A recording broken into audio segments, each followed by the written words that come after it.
Sir एक interesting problem है आज हमारे पास जो कि इलेक्ट्रिक लाइंस ऑफ फोर्स पे बेस्ड है।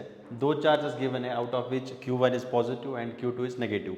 जैसे Q1 पॉजिटिव है तो ऑब्वियस सी बात है इससे electric lines of force originate होंगी एंड Q2 इज नेगेटिव तो इस पे electric lines of force terminate होंगी। ठीक है सर।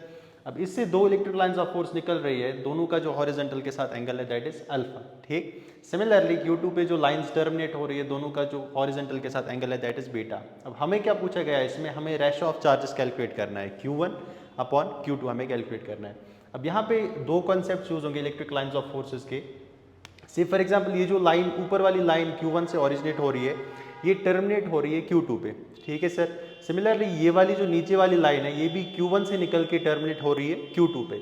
से फॉर एग्जांपल अब इन दो लाइंस के बीच में अगर कोई लाइन निकलती है Q1 से फॉर एग्जांपल लाइक दिस, अब ये लाइन जाएगी कहाँ से? अब ये लाइन इस लाइन को क्रॉस करके ऐसे तो नहीं जा सकती क्योंकि कभी भी दो इलेक्ट्रिक लाइंस ऑफ फोर्स आपस में इंटरसेक्ट नहीं कर सकती। ठीक, that means this is not the possible case एक लाइन दूसरी लाइन को इंटरसेक्ट करके बाहर निकल जाए। सिमिलरली अब दूसरी पॉसिबिलिटी क्या है, जो लाइन यहाँ से ओरिजिनेट होगी वो वापस आके टर्मिनेट इसी पे हो। अब ऐसा भी पॉसिबल नहीं है क्योंकि पॉजिटिव चार्ज से हमेशा electric lines of force originate होंगी ना कि टर्मिनेट होंगी। अब यहाँ पे एक ही पॉसिबिलिटी बचती है, दैट मीन्स जो इन दो लाइंस के बीच में अगर कोई भी लाइन निकले वो यहाँ से निकल के टर्मिनेट कहाँ पे होगी? माइनस Q2 पे। ठीक है सर। इन अदर वर्ड्स हम कह सकते हैं ये जो ऊपर वाली लाइन है और नीचे वाली लाइन है इन दो के बीच में जो भी नंबर ऑफ लाइंस ओरिजिनेट हो रही होंगी Q1 से सारी की सारी टर्मिनेट कहाँ पे होंगी? माइनस Q2 पे। ठीक। अब हमें पता है जो number of lines originating from a charge that is proportional to flux.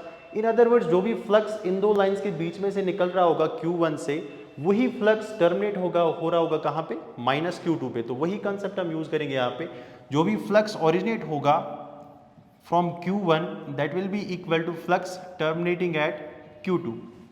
Correct sir. That means जो भी लाइंस ओरिजिनेट होंगी वो टर्मिनेट कहाँ पे होंगी? Q2 पे। अब फ्लक्स कैसे हम कैलकुलेट करेंगे Q1 का? हम सॉलिड एंगल के कॉन्सेप्ट से हमें पता है Q1 का जो flux per unit solid angle होता है that is Q1 upon 4 pi epsilon not. ठीक है सर। अब सपोज ऊपर वाली जो लाइन है और नीचे वाली जो लाइन है इन दोनों के बीच में जो Q2 का सॉलिड एंगल है सपोज दैट्स ω1। ठीक। सिमिलरली जो Q2 के लिए सॉलिड एंगल है ऊपर वाली और नीचे वाली लाइन के बीच में दैट इज ω2। ठीक। अब Q1 से कितना फ्लक्स निकलेगा?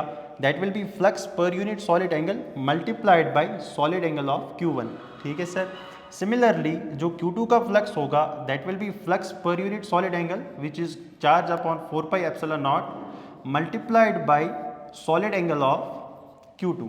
ठीक है सर। दैट मीन्स जो यहाँ से इतने सॉलिड एंगल से फ्लक्स ओरिजिनेट होगा that will be equal to flux terminating at this solid angle. Correct. So this will be Q1 upon 4 pi epsilon naught multiplied by. अब यहाँ पे हमें सॉलिड एंगल नहीं दिया हुआ था, हमें खाली सेमी वर्टेक्स एंगल दिए हुए थे विच इज अल्फा और नीचे वाला भी अल्फा। अब हमें पता है जब भी कोई सेमी वर्टेक्स एंगल ऐसे दिया हो, suppose this is some semi vertex angle theta, this is some semi vertex angle theta.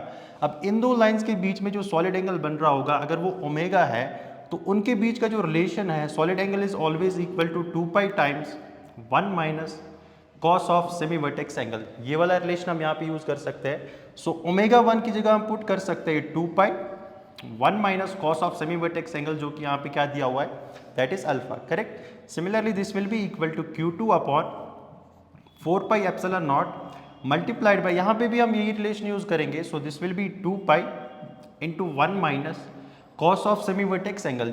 Q2 के केस में semi vertex angle is beta, so we can put beta here. So this will be beta. अब यहाँ से 2 pi से 2 pi cancel, 4 pi epsilon naught से 4 pi epsilon not cancel. यहाँ से हम कैलकुलेट कर सकते हैं Q1 upon Q2 will be equal to, यहाँ से बचा 1 माइनस कॉस बीटा, इसको हम ट्रांसपोज करेंगे so it will get divided. So this will B 1 minus cos beta upon 1 minus cos alpha. अब Q1 अपॉन Q2 का जो रेशो है that is 1 minus cos beta upon 1 minus cos alpha. अब यहाँ पे हम हाफ एंगल फॉर्मूलाज भी use कर सकते हैं। This will be twice of sine square beta by 2 divided by twice of sine square alpha by 2। अब 2 से 2 कैंसिल, जो रेशो आया that is sine of beta by 2 divided by sine of alpha by 2। So this will be the ratio of charges. अब यहाँ पे दो ही concept use हो रहे थे। पहला कॉन्सेप्ट जो था दो लाइंस कभी भी इंटरसेक्ट नहीं करेंगी और जो लाइन अगर पॉजिटिव से ओरिजिनेट हो रही है टर्मिनेट कहाँ पे होगी? हमेशा नेगेटिव चार्ज पे। ठीक है सर।